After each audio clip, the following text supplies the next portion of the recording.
L'Afrique, terre d'opportunités pour la Grande-Bretagne également. Theresa May était-elle au Nigeria hier dans le cadre d'une tournée sur le continent? La première ministre britannique a rencontré son homologue nigérian, Muhammadu Buhari. Cela a été aussi l'occasion pour l'importante délégation britannique de signer plusieurs accords bilatéraux concernant la lutte contre l'immigration illégale, la sécurité, ainsi qu'un accord commercial pour compenser notamment les pertes économiques attendues du Brexit. Sur place, les précisions de notre correspondant Ali Cabré.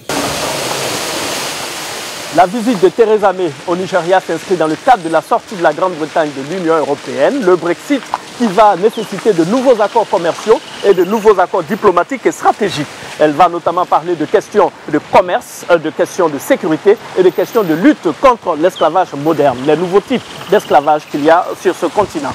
Theresa May sera de Lagos la deuxième destination parce que simplement Lagos c'est le poumon de l'économie nigériane qui est donc la première économie du continent africain et la deuxième économie en termes de partenariat sur l'Afrique de la Grande-Bretagne.